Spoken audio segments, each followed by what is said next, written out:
Vector analysis എന്നുള്ള പുസ്തകമാണ് ഞാൻ ഫോളോ ചെയ്തത്. കുറച്ചും കൂടി പ്രോബ്ലംസ് അതിലുണ്ട്. ഇപ്പോൾ ഏകദേശം 480 ഫുള്ളി വർക്ക്ഡ് ഔട്ട് പ്രോബ്ലംസ് ഉണ്ട്. അതുകൊണ്ടാണ് ഞാനിത് ഉപയോഗിക്കാൻ കാരണം ഫിസിക്സ് പഠിക്കുന്ന കാലത്ത് എനിക്കൊരു ചലഞ്ചായിട്ട് തോന്നിയിരുന്നു പ്രോബ്ലംസ് സോൾവ് ചെയ്യാൻ പറ്റാൻ മെനക്കെടായിരുന്നു എന്നുള്ളത്, ബുദ്ധിമുട്ടായിരുന്നു എന്നുള്ളതാണ്. ഷോം സീരീസിൻ്റെ ടെക്സ്റ്റ് ബുക്കാണ്, നിങ്ങളുടെ ലൈബ്രറിയിൽ ഉണ്ടാവാൻ സാധ്യതയുണ്ട് വെക്റ്റർ അനാലിസിസ്. ഇത് നമ്മൾ ആദ്യത്തെ ചാപ്റ്റർ വെക്റ്റർ ആൻഡ് സ്കെയിലേഴ്സിനെ പറ്റിയിട്ടാണ് ചർച്ച ചെയ്തത്. അത് കഴിഞ്ഞ് രണ്ടാമത്തെ ചാപ്റ്ററിലേക്ക് കയറണമെന്ന് വിചാരിച്ചിരുന്നു. ഇതും നിങ്ങളുടെ ടെക്സ്റ്റ് ബുക്കും കൂടി നോക്കിക്കഴിഞ്ഞാൽ നിങ്ങൾക്കൊരു ഏകദേശം കംപ്ലീറ്റ് ഐഡിയ കിട്ടും. ഇതിലെന്തെങ്കിലും മിസ്സിംഗ് ആയിട്ടുള്ള നമുക്ക് അവിടെ സോൾവ് ചെയ്യാം. ഇവിടെ മിസ്സിംഗ് ആവാൻ വഴിയില്ല, കാരണം അത്രയും അഡ്വാൻസ്ഡ് ആയിട്ടുള്ള പ്രോബ്ലംസ് ഒക്കെ ചെയ്യാറുണ്ട് ഇതിൽ നിങ്ങൾക്ക് വേണ്ടി വരിക 7th ചാപ്റ്റർ വരെ, കർവ് ലീനിയർ കോർഡിനേറ്റ് വരെയാണ് വേണ്ടി വരിക. അതിനിടയിൽ നമുക്ക് പഠിക്കാനുള്ള ഗ്രീൻസ് തിയറം, സ്റ്റോക്സ് തിയറം, പിന്നെ ഗ്രീൻസ് തിയറം ഉണ്ടോയെന്ന് അറിയില്ല, ഗോസസ് തിയറം, അതൊക്കെ വരും അതിൽ.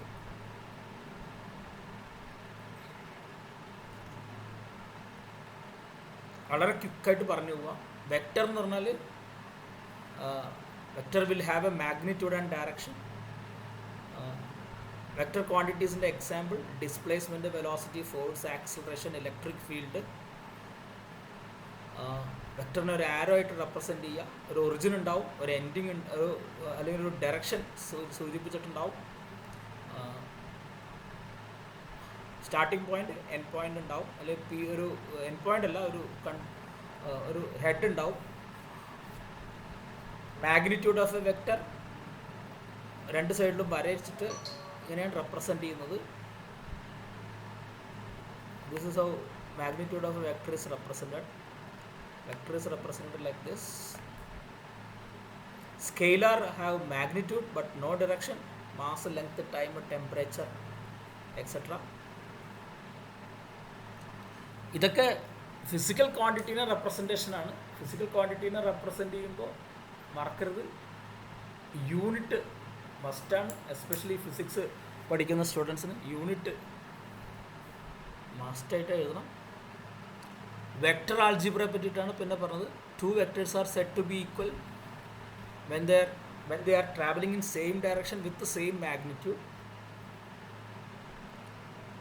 ഇവിടെ magnitude of A is equal to magnitude of B. Not only that, രണ്ടും പാരലൽ ആണ്. So they are said to be same, or they are said to be equal.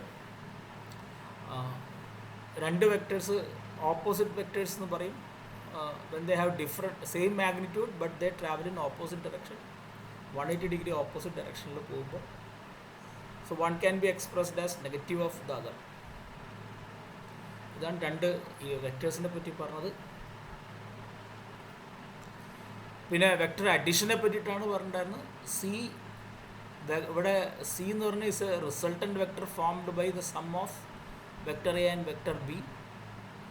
ശ്രദ്ധിക്കേണ്ടത് ഇത് വെക്ടർ സം മാത്രമാണ്. So vector C that is equal to vector A plus vector B. ശ്രദ്ധിക്കേണ്ടത് vector A എവിടെ തുടങ്ങിയോ അവിടെ നിന്ന് vector B എവിടേക്ക് point ചെയ്യണോ, എവിടെ നിൽക്കുന്നോ അവിടെ വരെയാണ് റിസൾട്ടൻ്റ് വരയ്ക്കുന്നത്. ഇവിടെ this is C equal to vector A plus vector B. Vector സിയുടെ മാഗ്നിറ്റ്യൂഡ് കണ്ടുപിടിക്കണമെങ്കിൽ you know that square root of magnitude of A square plus magnitude of B square plus 2ab cos θ. ആ formula നമുക്കറിയാം. ഇത് minus വെക്ടറാണ്, negative വെക്ടറാണെങ്കിൽ B opposite ഡയറക്ഷനിലാവും. Difference of 2 vectors നമുക്കപ്പോൾ പറയാം, A minus B. That means B എന്നുള്ളത് നേരെ ഓപ്പോസിറ്റ് ഡയറക്ഷനിലായിരിക്കും. അപ്പോൾ റിസൾട്ടൻ്റ് വരുന്നത് വേറൊരു ഡയറക്ഷനിലായിരിക്കും. ഇതിങ്ങനെ ആയിരിക്കും ഏകദേശം റിസൾട്ടൻ്റ് വരിക. ആ മൗസ് പോയിൻ്റർ നോക്കുക, അതായിരിക്കും ബിയുടെ ഡയറക്ഷൻ വരിക. Then suppose if A and B are equal, then A minus B എന്ന് പറഞ്ഞാൽ 0 വെക്ടർ ആയിരിക്കും. 0 vector will not have any magnitude. 0 വെക്ടറിന് ഡയറക്ഷൻ ഉണ്ടോ വെച്ചാൽ ഡയറക്ഷൻ ഉണ്ട്, പക്ഷേ ഏത് ഡയറക്ഷൻ എടുക്കുന്നുള്ളത് ആ സമയത്തെ ഇതിനനുസരിച്ച് എടുക്കും. ആ കണ്ടക്സ്റ്റിൽ ഏത് രീതിയിൽ ഉപയോഗിക്കുന്നു അതുപോലെ എടുക്കും. ഇവിടെ അടുത്ത് പ്രൊഡക്റ്റ് ഓഫ് വെക്ടേഴ്സ് വേറെ പ്രോപ്പർട്ടീസിനെ പറ്റിയിട്ടാണ് പറഞ്ഞത്. ഒരു വെക്ടറിനെ ഒരു സ്കെയിലർ കൊണ്ട് മൾട്ടിപ്ലൈ ചെയ്താൽ വെക്ടർ ബിക്കംസ് ആ സ്കെയിലർ ടൈംസ് ദ വെക്ടർ ആയിട്ട് വരും. സപ്പോസ് എം വെക്ടർ എ വെച്ച് ചെയ്താൽ it will be magnitude of M times the vector A, അങ്ങനെയാണ് വരിക. So M can be positive അല്ലെങ്കിൽ നെഗറ്റീവ് ആയിരിക്കാം, എം 0 ആയിരിക്കാം, എന്നാൽ പിന്നെ എം എ എന്ന് പറയുന്നത് നൾ വെക്ടർ ആയിരിക്കും. So that's what the vector product is. അടുത്ത laws of vector algebra. Commutative law, just a plus b, vector a plus vector b is equal to vector b plus vector a. Associative law, association changes, a vector a plus vector b plus vector c in bracket, അത് vector a plus vector b bracket plus vector c ആയിട്ട് മാറി. There is association changes. Then also the resultant remains same.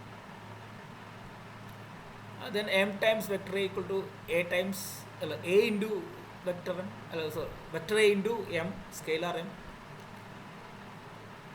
m into n times a equal to mn into mn times a.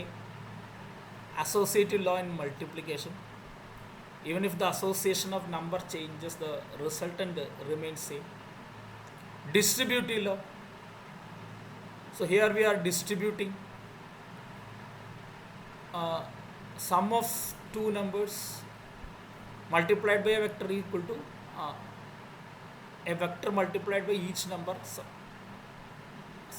and the sum of those quantities. M times vector a plus vector b equal to m into vector a plus m into vector b.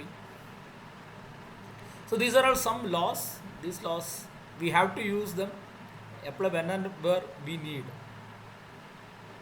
ഇതൊക്കെ എവിടെയൊക്കെ ആവശ്യം വരും അവിടെ നമുക്ക് ഉപയോഗിക്കാം.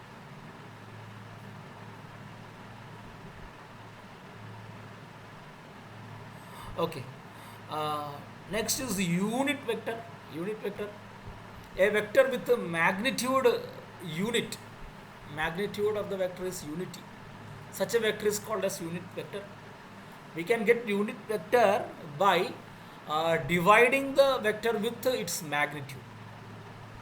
Dividing the vector with its magnitude, we will get a unit vector, and the direction of unit vector will be same as that of the original vector. അതാണ് അതിൻ്റെ പ്രത്യേകത. സോ ഇതാണ്, അങ്ങനെയാണ് അതിനെ ഡിനോട്ട് ചെയ്യുന്നത്. We know the unit vectors along x, y, z axis I, j, k. They are all unit vector along x, y and z axis respectively. Here the coordinate system is right angled coordinate system. I to j, if you are moving from I to j or x to y, then the screw will be moving in the z axis direction. Suppose if you are moving from j to k in anti-clockwise direction, then the tip of the screw will move towards x axis. If we move from k to I in that direction, then the tip of the screw will move towards y axis. So this is right-handed rectangular coordinate system. It is shown with an example over here with a diagram. Okay.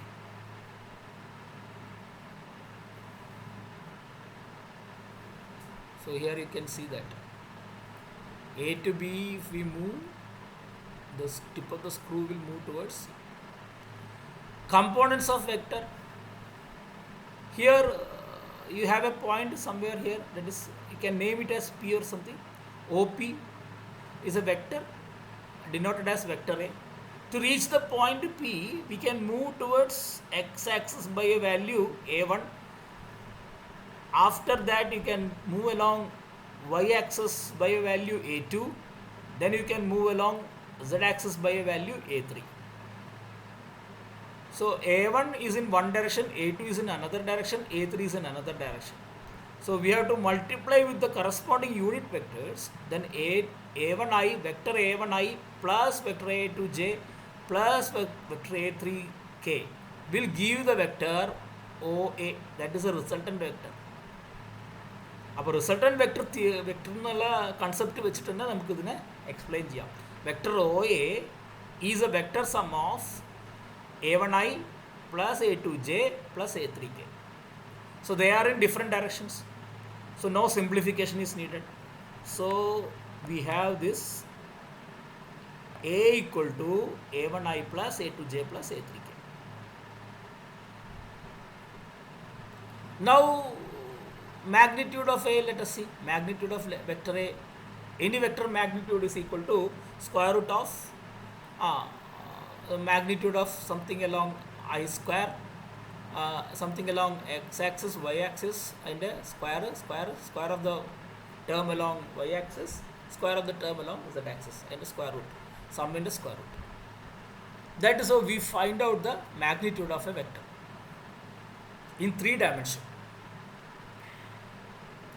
So that cos theta term doesn't come because these vectors are perpendicular to each other. Theta term, cos theta is 90, so that term is removed. Now here, this is how we represent a position vector of an object.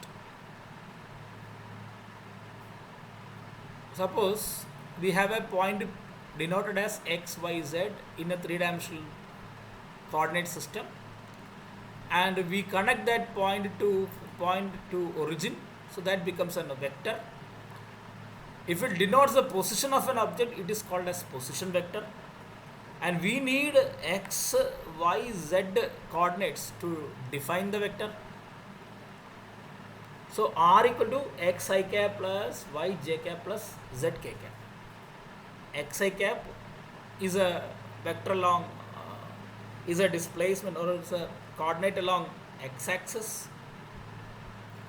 Yj cap is a component along y-axis. Zk cap is a component along z-axis. And magnitude of that vector can be obtained as r equal to magnitude of r, it is square root of x square plus y square plus z square. Then I told regarding scalar field. Scalar field, so we have a point x, y, z in a region R, and that corresponds to a number or a scalar function phi of x comma y comma z. It's a function. Function means as the values of x, y, z changes, function value output changes, outcome changes. Scalar function, and here that phi is called as scalar function because it denotes a scalar value. Scalar value ne aanu denote cheynathu. Scalar point function namukku parayam. Ipo scalar field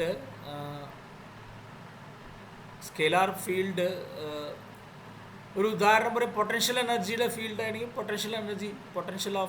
potential around A charge, A point charge, അല്ലെങ്കിൽ potential ഇത് സ്കെയിലറാണ്. അത് temperature at any point on earth surface at A time, that is A scalar value. So this is how we represent a scalar quantity, scalar field, scalar function. ഇപ്പോൾ ഇതിൽ ടൈമിന് dependence ഇല്ലെങ്കിൽ, if it is independent of time, it is called stationary or steady state scalar field. Stationary അല്ലെങ്കിൽ വേറെ എന്താ പറയും, study state scalar field. ഇതൊക്കെ ആവശ്യം വരും കേട്ടോ, ക്വാണ്ടം മെക്കാനിക്സിലൊക്കെ എത്തുമ്പോഴേക്കും ഇതൊക്കെ വേണ്ടി വരും. സ്റ്റേഷനറി അല്ലെങ്കിൽ steady state scalar field. Stationary എന്ന് വെച്ചാൽ എന്താണ്, ചേഞ്ച് ഇല്ല. സ്റ്റഡി സ്റ്റേറ്റ് എന്ന് പറഞ്ഞാൽ വ്യത്യാസമില്ല, ടൈമിനനുസരിച്ച് മാറ്റമില്ല. അതാണ് സ്കെയിലാർ ഫീൽഡിൻ്റെ ഉദ്ദേശം. അതേസമയം വെക്റ്റർ ഫീൽഡ് എന്ന് പറഞ്ഞു നോക്കൂ. വെക്റ്റർ ഫീൽഡ് എന്ന് വെച്ചാൽ again point x, y, z in a region R, so there corresponds a vector value. Suppose ഒരു വെക്റ്റർ വാല്യൂ ഉണ്ടെങ്കിൽ, where vector value that is v of x, y, z, then v is called as vector function of position. v നെ പറയുന്നതാണ് vector function of position. v നെ പറയുന്നത് vector function of position എന്നാണ് പറയാം. അല്ലെങ്കിൽ അതിനെ vector point function എന്നാ പറയാം. Vector point function.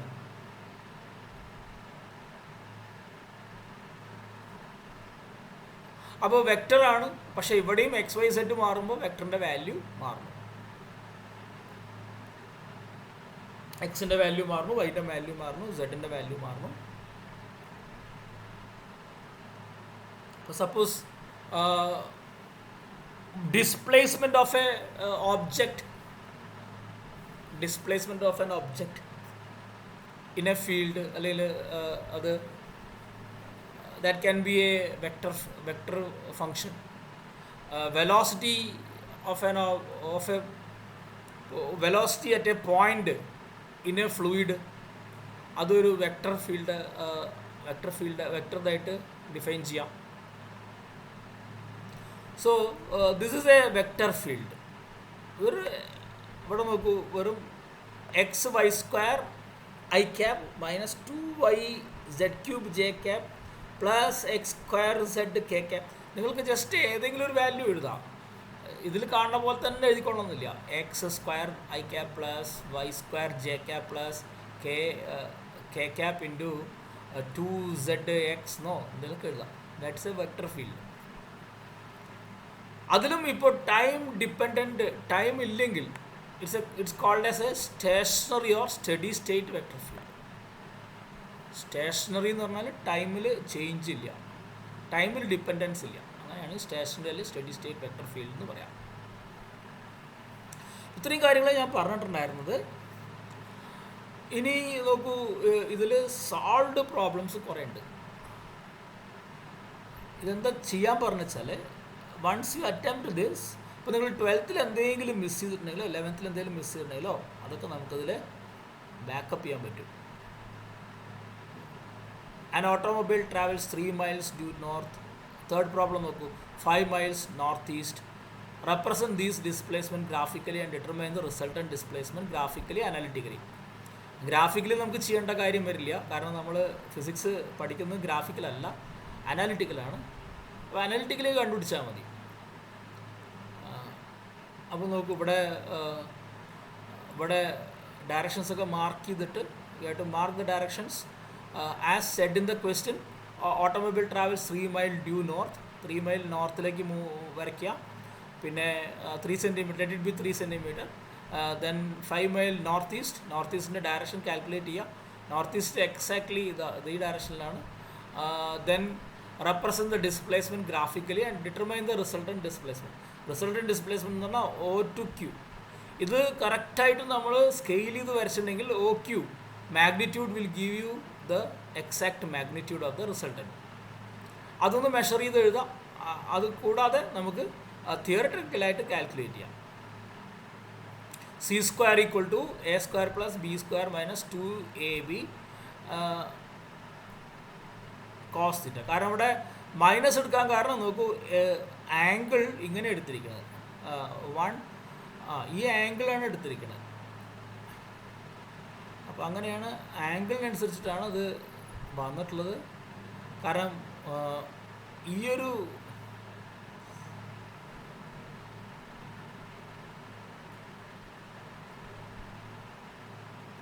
അങ്ങനെ നമുക്ക് കാൽക്കുലേറ്റ് ചെയ്തുള്ള ഈ വാല്യൂ കിട്ടുന്നുണ്ടോ എന്ന് നമുക്ക് ചെക്ക് ചെയ്യാം. Okay,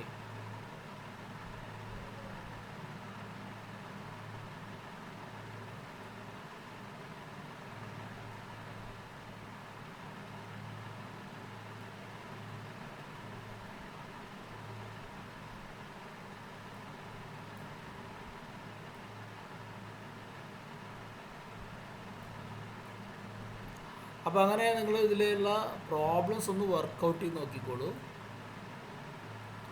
then you have to tell the direction, ഏത് ഡയറക്ഷനിലാണ് അത് പോയതെന്നും കൂടി പറയാം. ഇതുപോലെ കുറേ പ്രൂഫുകളുണ്ട്, നോക്കൂ.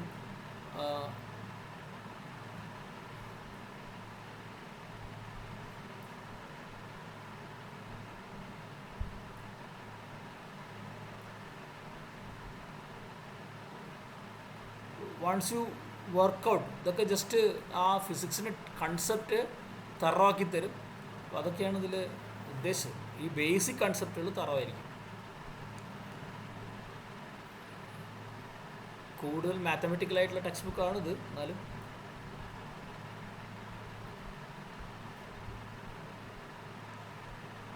ഇവിടെ given R1 equal to R2 equal to R3 equal to find the magnitude of R3, R1 plus R2 plus R3, 2R1 plus 3R2 minus 3R3. അങ്ങനെ എന്തെങ്കിലുമൊക്കെ വേണമെങ്കിൽ ചെയ്യാം കേട്ടോ.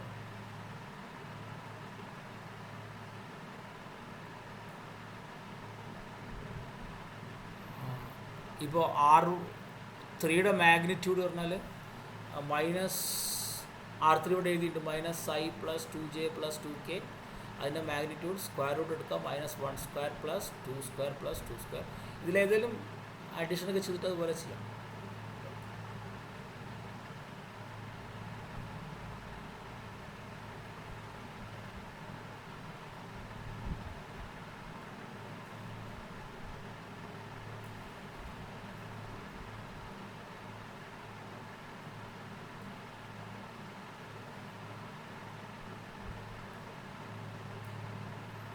ഇതിലേക്ക് നിങ്ങളുടെ ഇതിൽ ക്വസ്റ്റ്യൻ പേപ്പറിൽ വരുന്ന പോലെ ഏതൊക്കെയാണുള്ളത് വെച്ചാൽ ജസ്റ്റ് ഒന്ന് വർക്കൗട്ട് ചെയ്ത് നോക്കും.